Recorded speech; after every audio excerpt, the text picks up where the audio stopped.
Hi everyone, welcome back to my channel.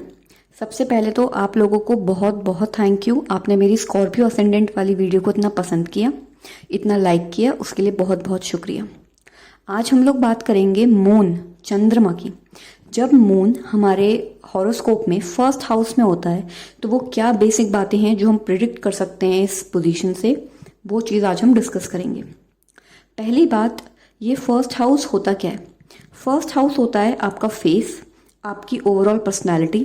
दूसरे लोग जब आपको देखते हैं तो सबसे पहले वो क्या चीज़ नोटिस करते हैं, क्या ओवरऑल आप उनको समझ में आते हैं, आपका अर्ली चाइल्डहुड, ये सारी चीज़ें हमको फर्स्ट हाउस से पता चलती हैं। और मून क्या है?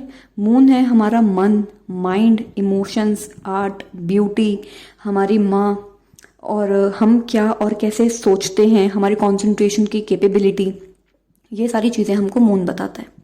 अब जब मून हमारे फर्स्ट हाउस में आता है तो सबसे मेन बात तो ये जो लोग हैं ये हमेशा सुंदर और टिप टॉप दिखना चाहते हैं। ये अपनी लुक्स और अपनी पर्सनालिटी को लेकर बहुत ऑब्सेसिव और पॉजेसिव होते हैं। ये बिल्कुल नहीं चाहते कि ये हल्का सा भी कहीं पे भी किसी और से डाउन दिखें। ये हमेशा एकदम टिप टॉप और सुंदर दिखना चाहते हैं, और जो कि इनके केस में होता भी है, क्योंकि इस प्लेसमेंट से मून आपको एक यूथफुल स्किन देता है।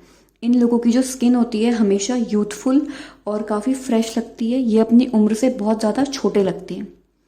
तो अगर तो मून की पोजीशन ये अपने फ्रेंडली साइन में है और अच्छी पोजीशन पे है तो ये सारी चीज़ें कंट्रोल्ड रहेंगी।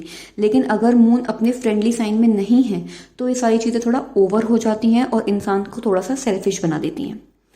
अब जब मून हमारे फर्स्ट हाउस में है तो एक बात और, ये लोग काफ़ी एडवेंचर लविंग होते हैं। ये फिजिकल फिटनेस को बहुत ज़्यादा इंपॉर्टेंस देते हैं। इन लोगों को साइकिलिंग, माउंटेन्स पे ट्रैकिंग पे जाना, हाइकिंग, रिवर राफ्टिंग, इन सारी चीज़ों का बहुत ज़्यादा शौक होता है, क्योंकि यहाँ पे मून जब फर्स्ट हाउस में है तो ये फिजिकल अपीयरेंस के साथ साथ एडवेंचर को भी बहुत ज़्यादा बढ़ावा देता है। अब दूसरी बात, इन लोगों की जो लाइफ है उसके अंदर इनकी माँ एक इंजन का रोल प्ले करती है। इंजन इन द सेंस, इनका जो ड्राइविंग फोर्स है वो इनके माँ से आता है। मैं आपको एक छोटा सा एग्जांपल देती हूँ। मेरी एक फ्रेंड है जिसके बर्थ चार्ट में मून फर्स्ट हाउस में है। बचपन में उसकी मम्मी की डेथ हो गई थी तो वो अपनी चाची के साथ रहती थी। तो उसकी चाची उसको बार बार एक ही बात बोलती थी कि जिन लोगों की माँ नहीं होती उनकी किस्मत खराब हो जाती है। और मेरी फ्रेंड ने इस बात को एज अ चैलेंज अपने माइंड में सेट कर लिया, और इतनी मेहनत करती थी वो सिर्फ इस बात को सोच सोच के कि उसको अपनी चाची को गलत प्रूफ करना है। तो बाद में वो कंप्यूटर इंजीनियर बन गई और आज वो यूएस में सेटल्ड है। तो ये बेसिक बात बताने का मकसद ये था कि यहाँ पे माँ, माँ से रिलेटेड एक डायलॉग उसकी ज़िंदगी में एक ड्राइविंग फोर्स बन गया। तो चाहे ये पॉजिटिव हो चाहे नेगेटिव हो, या तो आपकी माँ आपको कोई ऐसी बात बोल दे जिसको आप मन में बिठा लें और उसकी वजह से आप काम करें, या आप अपनी माँ को रोल मॉडल समझ के कोई काम करें, तो माँ इन लोगों की लाइफ में एक इंजन, एक ड्राइविंग फोर्स होती है। ये लोग बहुत ही ज़्यादा इमोशनल होते हैं, केयरिंग होते हैं, चाहे लड़का हो या लड़की। इनके साथ अगर कोई रहेगा तो उसको एकदम घर जैसा और एकदम वार्म फील होता है, क्योंकि ये लोग एकदम माँ की तरह नर्चरिंग और केयरिंग होते हैं। इन लोगों का जो इंटरेस्ट है वो drama, arts, music, acting, cooking, इन सब में बहुत ज़्यादा होता है। ये सारी चीज़ें इनको सुकून देती हैं। एक इनके लिए, जिसे कहते हैं ना, जितना ये ब्यूटी कल्चरल चीज़ों से जुड़े हुए रहते हैं उतना इनकी मेंटल स्टेट के लिए बहुत अच्छा होता है।